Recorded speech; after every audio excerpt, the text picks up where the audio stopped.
اللهم صل على محمد وعلى آل محمد كما صليت على إبراهيم وعلى آل إبراهيم إنك حميد مجيد. اللهم بارك على محمد وعلى آل محمد كما باركت على إبراهيم وعلى آل إبراهيم إنك حميد مجيد. محترمہ دینی ماں اور بہنوں، اللہ رب العزت کا بہت بڑا احسان ہے، کرم ہے کہ اللہ پاک نے ہم سب کو اپنے دین کی نسبت پر یہاں جمع ہونے کی توفیق عطا فرمائی. دیکھو، بیٹھنے کا حق ادا کرو گی، اللہ عمل کی توفیق دیں گے، اور عمل کا حق ادا کرو گی، سننے کا حق ادا کرو گی، اللہ عمل کی توفیق دیں گے. بیٹھنے کا حق یہ ہے کہ اپنے سروں کو ڈھانک کر بیٹھے. سر کے بال نظر آتے ہیں، رحمت کے فرشتے نہیں آتے. دوسری بات، آپس میں باتیں بالکل نہ کریں. دھیان توجہ کے ساتھ تھوڑی دیر کے لیے بات ہوگی، انشاءاللہ دھیان سے سنیں، اور خود بھی عمل کرنے کی نیت سے سنیں اور دوسروں تک پہنچانے کی نیت سے سنیں. ایک مرتبہ من ہی من میں درود شریف پڑھ لیں. محترمہ دینی ماں اور بہنوں، دیکھو، اللہ پاک نے ہم سب کو اپنے دین کی نسبت پر یہاں جمع کیا ہے. دنیا کی کوئی نسبت ہمارے ساتھ اس وقت نہیں ہے، نہ ہماری چائے پینا ہے، نہ کوئی دوسرا فنکشن ہے، کوئی دوسری نسبت ہے، بلکہ جتنی بہنیں آئی ہے یہ صرف اللہ کے دین کی بات سننے کے لیے آئی ہے. اور حدیث میں آتا ہے کہ جب کہیں ایسی مجلس لگتی ہے تو اللہ رب العزت کے جو معصوم فرشتے ہیں وہ ان مجلسوں کو گھیر لیتے ہیں اور ان کی قطاریں آسمان تک لگ جاتی ہیں. اور جب یہ مجلس ختم ہوتی ہے تو ایک فرشتہ اعلان کرتا ہے، مجلس میں بیٹھنے والے بیٹھنے والیوں، اللہ پاک نے تمہارے گناہوں کو نیکیوں میں بدل دی. اللہ ہم سب کی مغفرت کر دیتے ہیں. اس لیے نیت کرو، انشاءاللہ موت تک جب بھی ایسی مجلسوں کی ہمیں دعوت ملے گی، ہم اپنے تقاضوں کو چھوڑ کر ضرور ایسی مجلسوں میں شریک ہوا کریں. دوسری بات یہ میری بہنوں کہ ہمارا جو جمع ہونا ہے وہ ایمان کی نسبت پر ہے، کیونکہ میں بھی مسلمان اور میں بھی ایمان والا ہوں، آپ بھی ایمان والی ہیں. ہم سب نے ایک ہی کلمہ پڑھا ہے، لا الہ الا اللہ محمد الرسول اللہ. میرے دل میں بھی یہی کلمہ ہے، آپ کے دل میں بھی یہی کلمہ ہے، اور اسی کلمے کی نسبت پر آج یہاں ہمارا اجتماع ہوا ہے. اور یہ کلمہ میری بہنوں سب سے زیادہ قیمتی چیز ہے. میں آپ سے ایک سوال کروں کہ کسی اللہ کی بندی کو دنیا کی ساری چیزیں مل جائیں، دنیا کی ساری چیزیں، اچھے سے اچھا مکان اس کے پاس، اچھے سے اچھے کپڑے اس کے پاس، اچھے سے اچھا زیور اس کے پاس، اچھی سے اچھی اور مہنگی سے مہنگی سواری اس کے پاس، لیکن اس بہن کو اللہ ایمان نہ دے، کلمہ نہ دے، اور وہ اللہ کی بندی کفر کی حالت میں اور کیا کہتے ہیں اپنے مذہب پر مر گئی، تو ایمانداری سے بتاؤ مرنے کے بعد اس کے ساتھ کیا ہوگا؟ دنیا کی کوئی چیز میری بہن اس کے کام نہیں آئے گی. اور اللہ پاک نے ایک اپنی بندی کو، ایک عورت کو اللہ نے ایمان دیا، لیکن دنیا کے اعتبار سے ہر چیز اس کو تنگی میں رکھا. مثال کے طور پر جھوپڑی میں رہتی ہے، چٹنی روٹی کھاتی ہے، پھٹے پرانے کپڑے پہنتی ہے، چٹائی پر سوتی ہے، لیکن اس کے دل میں ایمان ہے. وہ اللہ کو ایک مانتی ہے، پیارے نبی کو اپنا نبی مانتی ہے، اور اللہ کے حکموں کو پورا کر رہی ہے. اور پیارے نبی نے جو مسلمان عورت کو زندگی بتائی، اس زندگی پر اگر وہ زندگی گزار رہی ہے تو ایمانداری سے بتاؤ موت کے بعد اس کا کیا ہوگا؟ کہ موت کے ساتھ ہی اللہ اس کے لیے جنت کے دروازے کھول دیں گے، اس کی قبر میں جنت کی 77 کھڑکیاں کھولیں گے، اور پھر اللہ ہمیشہ ہمیشہ کے لیے اس عورت کو جنت میں داخل کریں گے. تو ایک بات سمجھ لو کہ دنیا میں اللہ پاک نے سب سے بڑی نعمت جو رکھی ہے وہ کلمہ لا الہ الا اللہ، کہ وہ کلمہ ہم کو اللہ نے بغیر مانگے دے دیا، بغیر مرضی کے، بغیر درخواست کے، بغیر عرضی کے. ہماری کوئی مرضی نہیں تھی کہ ہم مسلمان کے گھر پیدا ہوتی، اللہ نے مجھے اور آپ کو ماں کی گود یعنی ایک مسلمان ماں کی گود عطا فرمائی، ایک مسلمان ماں کی کوکھ سے ہم نے جنم لیا۔ یہ اللہ کا کتنا بڑا احسان ہے، کتنا بڑا کرم ہے۔ اگر آج اللہ ہمیں اور آپ کو کسی غیر کے گھر پیدا کر دیتے تو نہ معلوم کون سی مندر کے ہم گھنٹی بجاتے ہوتے اور نہ معلوم کون سی مورتی کی ہم پوجا کرتے ہوتے۔ آپ سوچے تھوڑی دیر کے لیے کہ اللہ کا کتنا احسان ہے کہ اللہ پاک نے اس ملک میں ہمیں مسلمان کے گھر میں پیدا کر دی اور اللہ نے مجھے اور آپ کو کلمے والا بنا دی۔ اب سوال یہ پیدا ہوتا ہے کہ جیسے دنیا میں ہر نام کے ساتھ کام ہوتا ہے اور جب تک وہ اس کام پہ باقی رہتا ہے اس کا نام بھی باقی رہتا ہے، کہ جیسے ایک ڈاکٹر صاحب ہیں، اب ڈاکٹر صاحب کا نام لیتے ہی ذہن میں یہ آتا ہے کہ ڈاکٹر صاحب اس کو کہتے ہیں جو لوگوں کا علاج کرتے ہیں۔ دکاندار کا دکاندار اس کو کہتے ہیں جس کے پاس دکان ہوتی ہے۔ دودھ والا اس کو کہتے ہیں جس کے پاس دودھ ہوتا ہے۔ سبزی والا اس کو کہتے ہیں جس کے پاس سبزی ہوتی ہے۔ ہر نام کے ساتھ کوئی نہ کوئی کام جڑا ہوا ہے، بغیر کام کے نام نہیں ہوتا۔ ایک آدمی لوگوں کے بال کاٹتا ہے، آپ اس کو ڈاکٹر نہیں بول سکتی، اس کو انجینئر نہیں بول سکتی، اس کو وکیل نہیں بول سکتی۔ کیوں؟ کہ وہ کام کے ساتھ وہ نام نہیں ہے۔ ایسے ہی میں آپ کو ایک بات سوال کر رہا ہوں کہ ہم مسلمان عورت ہیں، ہمارا نام مسلمان ہے، لیکن اب ہمارا کام کیا ہونا چاہیے؟ آپ میری بات کو تھوڑا سمجھنے کی کوشش کریں کہ ہمارا کام کیا ہونا چاہیے۔ ہمارے اسی محلے میں، ہمارے اسی مدے بحال میں کئی ہزار غیر مسلم عورتیں بھی رہتی ہیں اور کئی ہزار مسلم عورتیں بھی رہتی ہیں، لیکن ان مسلم عورتوں میں اور غیر مسلم عورتوں کی زندگی میں کیا فرق ہونا چاہیے؟ میں اصل یہ بات سمجھانا چاہ رہا آپ کو کہ ہم مسلمان ہیں تو ہم مسلمان کب کہلائیں گی؟ جب ہماری زندگی ایک مسلمان عورت کی طرح ہو۔ ہمارے ایمان، ہمارا یقین، ہمارے اعمال، ہمارے اخلاق، ہماری عادتیں، یہ ساری چیزیں دیکھی جائے گی کہ یہ مسلمان عورت ہے تو اس کا یقین کیا ہونا چاہیے؟ کہ اس کا یقین یہ ہونا چاہیے کہ کرنے والی ذات اللہ کی ہے، نفع اور نقصان کا مالک اللہ ہے، عزت اور ذلت کا مالک اللہ ہے، موت اور حیات کا مالک اللہ ہے، بیماری اور صحت کا مالک اللہ ہے۔ یہ سب سے پہلی میری بہنوں میری آپ کی ذمہ داری ہے کہ اپنے دلوں میں اللہ سے ہونے کا یقین پیدا کرو اور اللہ کے غیر سے ہونے کا یقین اپنے دلوں سے نکال دو۔ کیوں؟ کہ اللہ رب العزت قرآن میں فرماتے ہیں ان اللہ لا یغفر ان یشرک بہ ویغفر ما دون ذلک لمن یشاء، کہ بے شک اللہ شرک کو تو معاف نہیں کریں گے، اس کے علاوہ جس کو چاہیں گے اس کو معاف کر دیں گے۔ اللہ سارے گناہ معاف کرنے کو تیار ہے، لیکن شرک یہ اللہ کے یہاں معاف نہیں ہوتا۔ اللہ کو شرک برداشت نہیں۔ اس کی ایک بہت موٹی سی مثال میں ہماری تمہاری زندگی میں دے سکتا ہوں کہ جب میاں بیوی کا نکاح ہو جاتا ہے تو میاں بیوی کی ساری غلطی برداشت کر سکتا ہے اور بیوی میاں کی ساری غلطی برداشت کر سکتی ہے، لیکن جس طرح میاں بیوی کی زندگی میں اپنے ساتھ کسی دوسرے کو برداشت نہیں کر سکتا، ایسے ہی بیوی شوہر کی زندگی میں اپنے علاوہ کوئی دوسری عورت کو برداشت نہیں کر سکتی۔ ایسے اللہ رب العزت میرے اور تمہارے دلوں میں اپنے غیر کو برداشت نہیں کر سکتے۔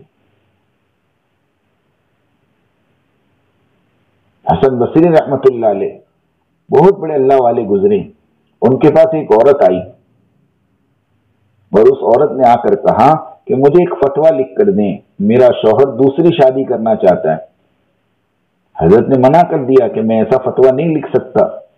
بہت سمجھایا لیکن حضرت ماننے کو تیار نہیں ہوئے، تو اس عورت نے جاتے جاتے یوں کہا کہ اللہ کا حکم مانے ہیں، اس لیے میں اپنے آپ کو پردے میں رکھی ہوئی ہوں، اگر اللہ کا حکم نہیں ہوتا تو میں اپنے چہرے پر سے برقع اتار کر آپ کو بتاتی کہ میں کتنی خوبصورت عورت ہوں، اور میرے جیسی خوبصورت عورت کے ہونے کے باوجود میرے شوہر کو کیا ضرورت ہے کسی دوسری کو دیکھنے کی۔ یہ سن کر حسن بصری بے ہوش ہو گئے۔ سنو، یہ سن کر حسن بصری رحمۃ اللہ علیہ بے ہوش ہو گئے۔ جب ہوش میں آئے تو کسی نے پوچھا حضرت اس میں بے ہوش ہونے کی کیا بات تھی؟ تو انہوں نے کہا کہ ایک عورت کو جب اپنی خوبصورتی پر اتنا ناز ہے کہ وہ اپنے ساتھ کسی دوسرے کو برداشت نہیں کر سکتی، تو اس خوبصورتی کا پیدا کرنے والا اللہ میرے تمہارے دلوں میں اپنے غیر کو کیسے برداشت کرے؟ سوچے تو صحیح۔ اس لیے میری بہنوں، ایک مسلمان مرد اور ایک مسلمان عورت کی سب سے پہلی ذمہ داری یہ ہے کہ اپنے دلوں کو اللہ کے غیر سے پاک کرو، اور اپنے دلوں میں یہ بات بٹھاؤ کہ کرنے والی ذات اللہ کی ہے، کھلانے والے بھی اللہ ہیں، پلانے والے بھی اللہ ہیں، پالنے والے بھی اللہ ہیں، ضرورتوں کے پورا کرنے والے بھی اللہ ہیں۔ یہ بات کبھی دل میں نہیں آوے کہ مجھے میرا شوہر پالتا ہے، مجھے میرا باپ پالتا ہے، مجھے میرا بھائی پالتا ہے، مجھے میرے بچے پالتے ہیں۔ بالکل نہیں، پالنے والی ذات میری بہن اللہ کی، قسم خدا کی اللہ کی۔ اللہ سب کچھ کے بغیر پال کر بتا سکتے ہیں۔ ابراہیم علیہ السلام نے ہاجرہ علیہ السلام کو اور اسماعیل علیہ السلام کو لے جا کر جنگل میں چھوڑ کر آئے، جہاں پر آج کعبۃ اللہ آباد ہے۔ اس زمانے میں وہاں کچھ نہیں تھا، پانی بھی نہیں تھا، اور ایک معصوم بچہ اس کی ماں کے ساتھ اس جنگل میں ہے، اور ابراہیم علیہ السلام واپس جا رہے ہیں، اور ہاجرہ پوچھ رہی ہیں کہ ہمیں کس سزا کے جرم میں یہاں چھوڑا جا رہا۔ ابراہیم علیہ السلام کچھ بولتے نہیں۔ آخر میں ہاجرہ علیہ السلام نے کہا کہ اللہ کا حکم ہے۔ ابراہیم علیہ السلام نے اشارے میں کہا کہ ہاں اللہ کا حکم ہے۔ تو ہاجرہ علیہ السلام کہنے لگی اگر اللہ کا حکم ہے تو تم یہاں سے چلے جاؤ، میرا اللہ مجھ کو اور میرے بچے کو ضائع نہیں کرے۔ کہ اس جنگل میں بھی اللہ کی ذات سے پلنے کا یقین اس عورت کو ہے، اور اللہ رب العزت نے اپنی قدرت دکھائی۔ میری بہنوں، اس چند مہینے کا بچہ، چھوٹا سا بچہ اسماعیل علیہ السلام چند مہینے کے ہیں، اور ایڑی مار رہے ہیں زمین پر، اور پیاس کی وجہ سے تڑپ رہے ہیں، اور ایڑیاں مار رہے ہیں، اور اس کی ایڑیاں مارنے کی وجہ سے زمین پر سے پانی کا چشمہ نکلا، جس کو آج زمزم کہتے ہیں۔ 5000 سال ہو گئے، آج تک پانی رکا نہیں۔ اللہ نے اس جنگل میں اس ماں کو بھی پالا، اس بچے کو بھی پالا۔ آپ سوچیں، پالنے والی ذات اللہ کی ہے، اس لیے سب سے پہلا کام یہ کرے۔ دوسرا کام میری بہنوں، اللہ کے حکموں کو پورا کریں۔ ہم مسلمان ہیں، ہمارے اوپر اللہ کے احکامات ہیں، غیروں کے اوپر اللہ کے احکامات نہیں ہیں۔ وہ غیر مسلم عورت جو ہمارے محلے میں رہتی ہیں، وہ جو چاہے گی وہ کرے گی، اس کے دل میں آئے گا وہ پہنے گی، اس کے دل میں آئے گا وہ اوڑھے گی، اس کے دل میں آئے گا وہ عمل کرے گی۔ وہ کھانے میں بھی آزاد، پینے میں بھی آزاد، پہننے اور اوڑھنے میں بھی آزاد، زندگی گزارنے میں وہ آزاد ہیں۔ لیکن میری بہن، میں اور آپ، ہم دونوں اللہ کے پابند ہیں۔ کھانے میں، پینے میں، لباس میں، مکان میں، شادی بیاہ میں، موت اور میت میں، ہر چیز میں ہمیں یہ دیکھنا کہ پیارے نبی نے کس طریقے پہ کھانا کھایا، پیارے نبی نے کس طریقے پر پانی پیا، پیارے نبی کس طریقے پہ آرام کرتے تھے، پیارے نبی نے کس طریقے پہ شادی بیاہ کی، پیارے نبی نے کس طریقے پر موت اور میت کو کیا۔ ہمیں تو وہ دیکھ کر چلنا ہے۔ ہمارے لیے آئیڈیل اور ہمارے لیے نمونہ میری بہنوں یہ دنیا کی عورتیں نہیں ہیں، یہ ناچنے گانے والیاں ہمارے لیے آئیڈیل نہیں ہیں کہ جس کی زندگی کو دیکھ کر ہم رال ٹپکا رہے ہیں۔ نہیں، ہمارے لیے نمونہ تو حضرت فاطمہ رضی اللہ تعالیٰ عنہ کی زندگی، حضرت عائشہ رضی اللہ تعالیٰ عنہ کی زندگی، امی جان حضرت خدیجہ رضی اللہ تعالیٰ عنہ کی زندگی، ان کی زندگیاں پڑھو، انہوں نے اپنی زندگیاں کیسے گزاری۔ سچی کہتا ہوں، یہ وہ پاک عورتیں ہیں جن کی زندگیوں کو اللہ نے قیامت تک کے لیے نمونہ بنایا ہے۔ حضرت فاطمہ رضی اللہ تعالیٰ عنہ کا انتقال ہونے لگا، اپنے شوہر علی سے کہہ رہی، اے علی میرا جنازہ آدھی رات کو اٹھانا۔ پوچھا کیا بات ہے، اللہ کے نبی کی بیٹی کا انتقال ہو اور اللہ کے نبی کی بیٹی کا جنازہ آدھی رات کو اٹھے، ایسا کیوں؟ تو بی بی فاطمہ رضی اللہ تعالیٰ عنہ کہہ رہی ہیں کہ اے علی، میں نے زندگی میں کسی نامحرم مرد کو نہیں دیکھا اور کسی نامحرم مرد نے مجھے نہیں دیکھا، میں نہیں چاہتی کہ مرنے کے بعد میری لاش پر بھی کسی غیر محرم کی نظر پڑ جائے، اسی لیے اندھیرے میں اٹھانا۔ ایسی پاک عورتیں جنہوں نے زندگی میں کبھی کسی غیر مرد کو نہیں دیکھا، یہ تو بہت آگے کی بات، کسی غیر مرد نے انہیں نہیں دیکھا۔ آپ بتائیں، پردہ دونوں طرف سے ہیں، پردہ دونوں طرف سے ہیں۔ جس طرح مردوں کا کسی غیر عورت کو دیکھنا حرام ہے، اسی طرح عورتوں کا بھی کسی غیر مرد کو دیکھنا حرام ہے۔ ہم اس کا اہتمام نہیں کرتی، ہاں اپنی ذات سے ہم پردہ کر لیتی، لیکن ہم اپنی آنکھوں کا پردہ نہیں کر سکتی یا نہیں کر پاتی۔ لیکن وہی حضرت فاطمہ رضی اللہ تعالیٰ عنہ کو جب لے جا کر قبر میں اتارا گیا، سنو، ابو ذر غفاری رضی اللہ تعالیٰ عنہ ان کے ساتھ ہیں۔ ابو ذر غفاری رضی اللہ تعالیٰ عنہ نے قبر سے مخاطب ہو کر کہا، اے قبر تو بڑی خوش نصیب ہے کہ آج تیرے اندر نبی کی بیٹی علی رضی اللہ عنہ کی بیوی اور حسن اور حسین کی ماں آ رہی ہے۔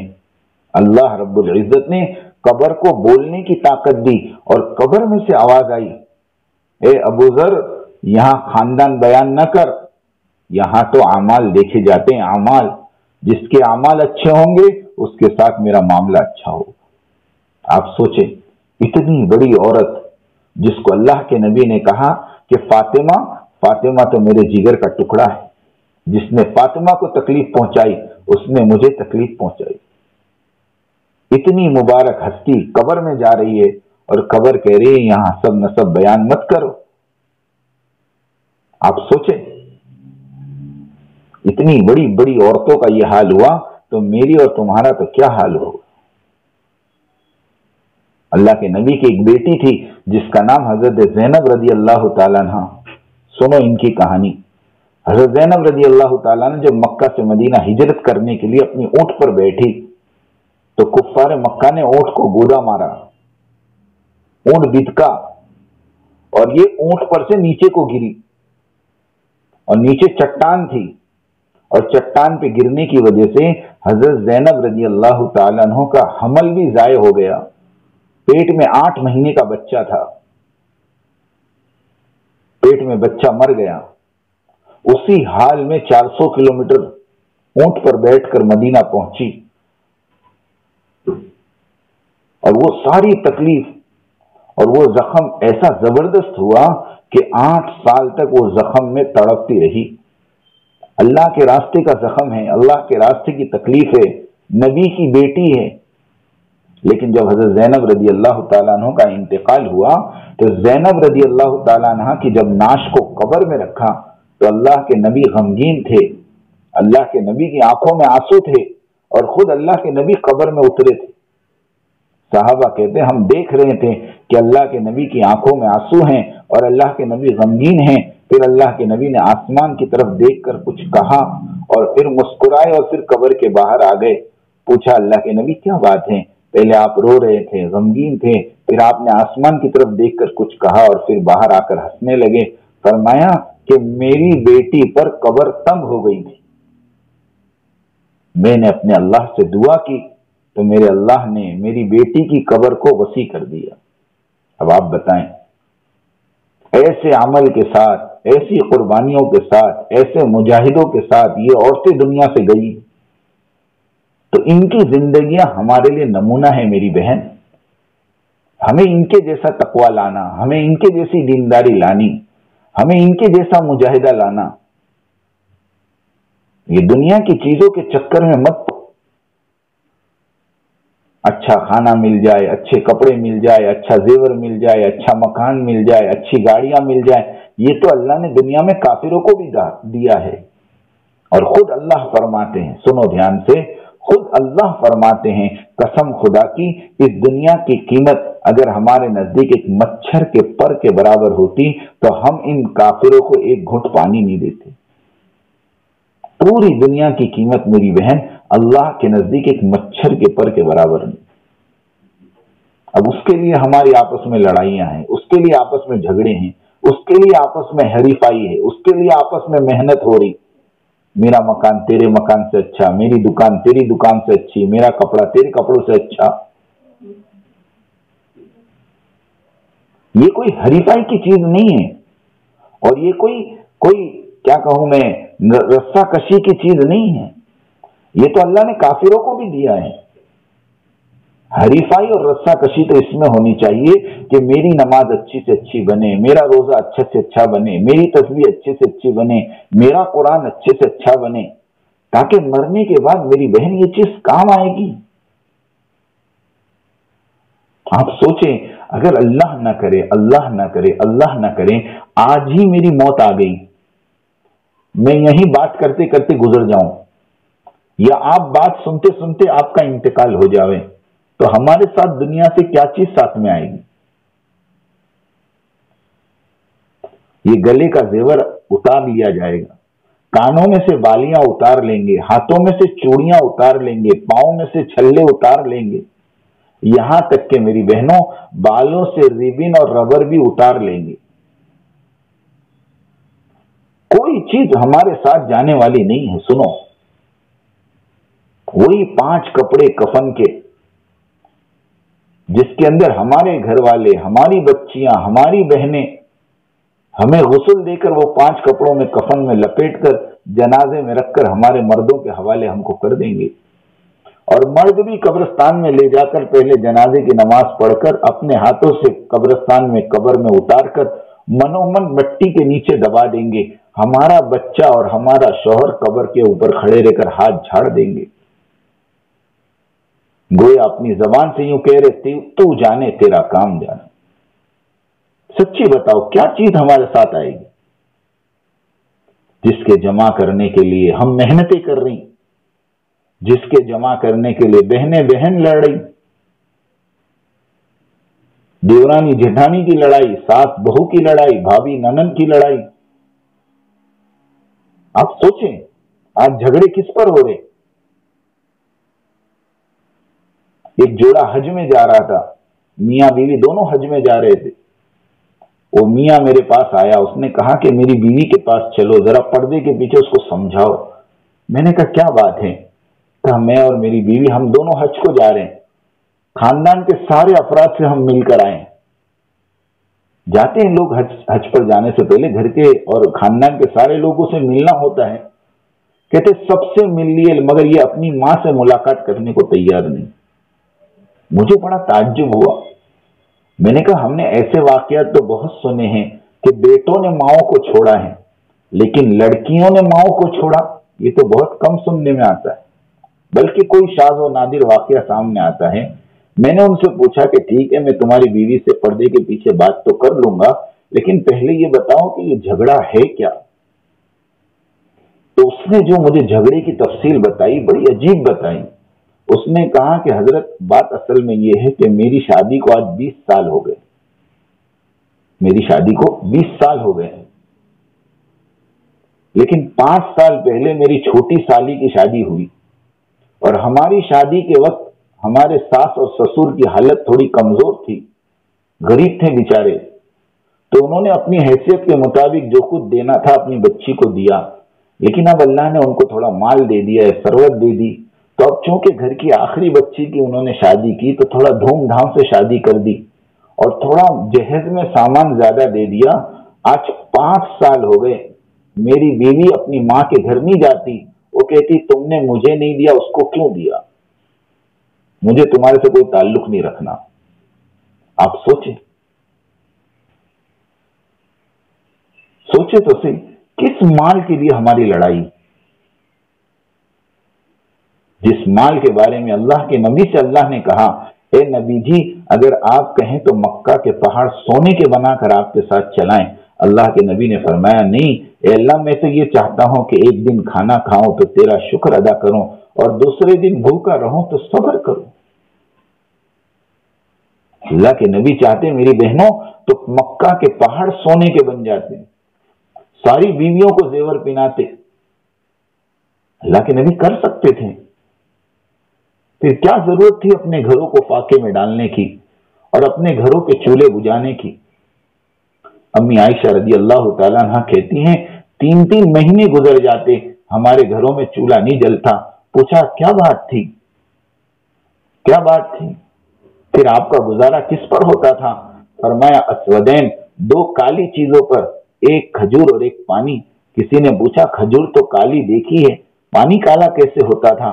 فرمایا بھوک کی وجہ سے ہماری آنکھوں کے سامنے اندھیرا آ جاتا, جس کی وجہ سے ہمارے گھر میں پانی بھی کالا نظر آتا تھا. کتنی تکلیف اللہ کے نبی نہیں جانتے تھے.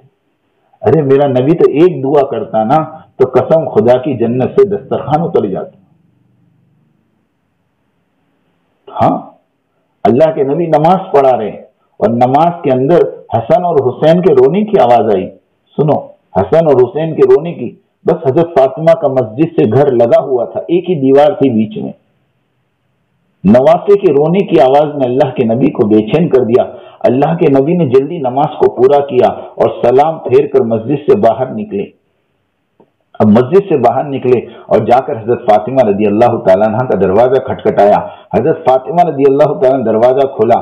اللہ کے نبی جلدی سے اندر گئے اور جا کر اپنے نواسوں کو گود میں اٹھایا اور کہا کہ فاطمہ کیا بات ہے, میرے نواسے کیوں رو رہے اور میرے نواسوں کو تو کیوں رلا رہی ہے؟ بی بی فاطمہ رضی اللہ تعالیٰ عنہ کی آنکھوں میں آنسو آ گئے اور کہا اللہ کے نبی, اے میرے ابا جان, میں آپ کے نواسوں کو نہیں رلا رہی, آپ کے نواسوں کو آپ کے نواسوں کی بھوک رلا رہی. کہا فاطمہ, حسین تو چھوٹے ہیں, ان کو کم سے کم اپنا دودھ پلا دیتی تاکہ میرے لیے 2 بچوں کے بجائے ایک بچے کو سنبھالنا زیادہ آسان ہوتا. بی بی فاطمہ نے کہا اے اللہ کے نبی, 3 دن ہو گئے ہمارے گھروں میں کھانے کو کچھ نہیں ہے, جس کی وجہ سے ہمارے سینے کا دودھ بھی سوکھ گیا. اللہ کے نبی نے اس معصوم سے بچے حسین کو گود میں اٹھایا. اس 1 سوا سال کا بچہ اس کے منہ میں اپنی زبان دے دی. نواسا نانا کی زبان کو چوستے چوستے سو گیا. پھر اللہ کے نبی نے حسن کو اٹھایا اور ان کے منہ میں بھی اپنی زبان دی. وہ نواسا بھی نانا کی زبان کو چوستے چوستے سو گیا. پھر اللہ کے نبی آگے بڑھے اور اپنی بیٹی فاطمہ کو اپنے گلے سے لگا لیا اور گلے سے لگا کر کہنے لگے فاطمہ صبر کر لے, فاطمہ صبر کر لے, تیری اس قربانی کے بدلے میں اللہ تجھے جنت کی عورتوں کا سردار بنائیں گے اور تیرے بچوں کو اللہ جنت کے نوجوانوں کا سردار بنائے. اب بتاؤ کہ اللہ کے نبی اسی وقت دعا کر دیتے, جنت سے دسترخوان آ جاتا, اپنی بیٹی کو کھلا دیتے, نواسوں کو کھلا دیتے. کیا نبی نہیں جانتے تھے بچوں کا کیا حق ہے؟ لیکن اللہ کے نبی نے قیامت تک آنے والے انسانوں کو بتایا کہ دنیا کی چیزیں اصل نہیں ہیں. یہ چیزیں اصل نہیں ہیں میری بہنوں, اصل تو میری تمہاری آخرت کا مسئلہ ہے, میری تمہاری قبر کا مسئلہ ہے, میری تمہارے پلسرات کا مسئلہ ہے. عبداللہ ابن رواحہ رضی اللہ تعالیٰ عنہ اپنی بیوی کی گود میں سر ہیں اور رو رہے ہیں. ان کو روتا دیکھ کر ان کی بیوی بھی رونے لگی. پوچھا تو کیوں روتی ہے؟ کہا جس وجہ سے تم روتے ہو. تو عبداللہ ابن رواحہ کہنے لگے کہ میں تو اس لیے رو رہا ہوں کہ قیامت کے دن جہنم کے اوپر ایک پل بچھایا جائے گا جس کا نام پل صراط ہوگا. اس پر سے ہم سب کو گزارا جائے گا, پتہ نہیں گزر سکیں گے یا کٹ کے جہنم میں گر جائیں گے. آپ سوچیں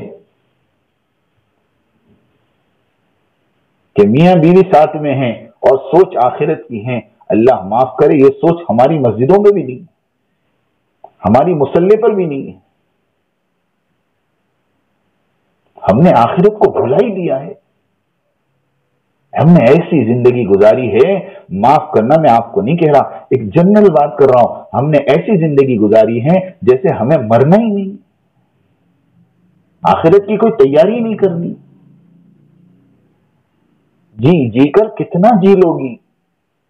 ارے اللہ تم کو 100 سال کی زندگی دے دے, 150 سال کی زندگی دے دے, لیکن موت تو میری بہنوں حقیقت ہے، موت تو میری بہنوں حقیقت ہے، ایک نہ ایک دن آنی ہے، اس سے کوئی بچا نہیں، کوئی بچ نہیں سکتا، کوئی چھوٹ نہیں سکتا، کوئی چھوڑا نہیں سکتا۔ اس لیے اللہ پاک نے اس زمانے میں یہ دعوت کی مبارک محنت چلائی۔ 100 سال ہو گئے اللہ پاک نے بنگلے والی مسجد حضرت نظام الدین اولیاء رحمت اللہ علیہ کی، ہاں مزار کی برکت سے ان کے پڑوس میں ایک مسجد ہے بنگلے والی، وہاں سے اللہ نے پوری دنیا میں دعوت کے کام کو چلایا، ہزاروں مردوں ہزاروں عورتوں کو اللہ نے ہدایت دی، ہاں لاکھوں عورتیں اس کام کی برکت سے نماز پڑھنے والی بنی، روزہ رکھنے والی بنی، ذکر کرنے والی بنی، بلکہ ملکوں کے اندر ہدایت کا اللہ نے سبب بنایا۔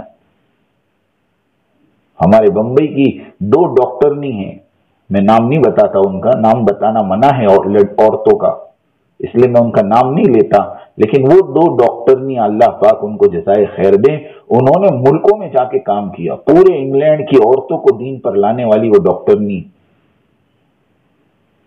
آپ بتائیں اللہ پاک نے اس دعوت کی برکت سے ایسی ایسی عورتوں کو کھڑا کیا جنہوں نے پورے علاقے کی انسانوں کی زندگیوں کو بدل دی۔ ہمارے پونا کے اندر ایک عورت تھی، ماشاءاللہ اللہ نے ان کو فکر دی، انہوں نے اپنے شوہر سے اجازت لی، اور وہاں ایک قوم رہتی تھی، مسلمان تھے لیکن وہ پتھر توڑتے تھے، اور وہ کیا بولتے دیہاتی قسم کا لباس پہنتے تھے جو پورا لباس بھی نہیں ہوتا، اس میں بدن کھلا رہتا ہے۔ اس نے کہا کہ مجھے ان عورتوں میں محنت کرنے دو، ان کے شوہر نے کہا کوئی بات نہیں آپ کرو۔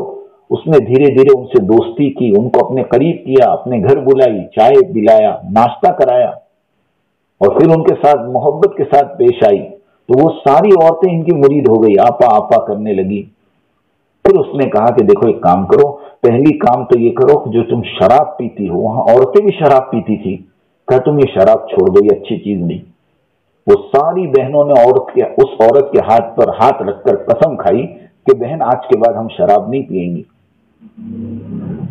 اب مہینہ 2 مہینہ ہو گیا، پھر اس نے ان عورتوں کو پھر جمع کیا اور کہا کہ دیکھو ماشاءاللہ تم نے شراب چھوڑ دی، جو شراب میں روزانہ پیسے خرچ کرتی تھی وہ پیسے اب بچ گئے، اب تم ایک کام کرو، اچھا سا لباس پہنو، شلوار اور کرتی پہنو، یہ لباس چھوڑ دو۔ اور ان سب کو اس عورت نے لباس بنوا کے دیے، اور وہ ساری عورتیں پورا لباس پہننے لگی۔ پھر دھیرے دھیرے ان کو سمجھا کر ان کے بچوں کو لے جا کر مدرسے میں ڈلوایا، ان کے بچے وہ پتھر توڑنے والیوں کے بچے قرآن کے حافظ بنے، عالم بنے، اور آج کی تاریخ میں پونا کے اندر وہ برادری اتنی آگے بڑھ گئی کہ انہی بچوں نے ان کی ماؤں کو حج کروایا۔ وہ ایک عورت نے پورے قبیلے کی عورتوں کی زندگیاں بدل ڈالی۔ یہ دعوت کی برکت ہے میری بہنوں کہ اللہ پاک نے ایسی ایسی ہیرے عورتیں کھڑا کری۔ اللہ پاک نے آپ کے اندر عجیب صلاحیت رکھی ہے، ہاں دیکھو آپ کے اندر بولنے کی صلاحیت ہے، آپ کے اندر رونے کی صلاحیت ہے، آپ کے اندر برداشت کرنے کی صلاحیت ہے، آپ کے اندر جمنے کی صلاحیت ہے، ہاں ہم یہ چاہتے ہیں کہ آپ جو بولنا اللہ نے آپ کو دیا ہے، آپ دعوت کے بول بولو، اللہ کی بڑائی بولو، اپنی بہنوں کو، اپنی سہیلیوں کو، اپنی رشتہ داروں کو اللہ کی بڑائی بولو۔ آپ کو اللہ نے رونے کی طاقت دی، بڑے سے بڑا کام ہوتا ہے، اپنے مردوں سے رو دھو کے منوا لیتی ہو، کہتے ہیں نا بڑے سے بڑا رستم بھی ہو نا تو عورت کے 2 آنسو کے سامنے وہ بیچارہ ڈھیر ہو جاتا ہے۔ اللہ نے ایسی طاقت دی ہے آپ کو، آپ اس رونے کو رات کو مصلی پر استعمال کرو، اللہ کے سامنے رو۔ دیکھو مدے بحال میں کتنی عورتیں ایسی ہیں جن کو کلمہ نہیں آتا، جن کو نماز نہیں آتی، جن کو اللہ رسول کا نام نہیں معلوم۔ ہاں ایک جگہ مستورات کا بیان ہوا، مستورات کے بیان کے بعد وہ مقامی بہنیں بیٹھی ہوئی تھی، وہ بہنیں جو اسیر جو کیا بولتے ہیں بچھاتی ہیں، وہ کہنے لگی بہن اجتماع پورا ہو گیا، آپ اٹھ کے جاؤ، اب ہم کو یہ اٹھانا ہے۔ تو انہوں نے کہا ہمیں کچھ بات پوچھنی ہے۔ کہا کیا بات پوچھنی ہے؟ کہا کہ یہ جو تم کتاب پڑھ رہی تھی اور مولوی صاحب جو بیان کر رہے تھے، اس کتاب میں اور بیان میں بار بار ایک نام آ رہا تھا، حضرت محمد صلی اللہ علیہ وسلم، حضرت محمد صلی اللہ علیہ وسلم۔ وہ مسلمان عورتیں پوچھ رہی ہے، سنو، وہ مسلمان عورتیں پوچھ رہی ہے کہ ہمیں یہ بتاؤ کہ حضرت محمد صلی اللہ علیہ وسلم ہے کون؟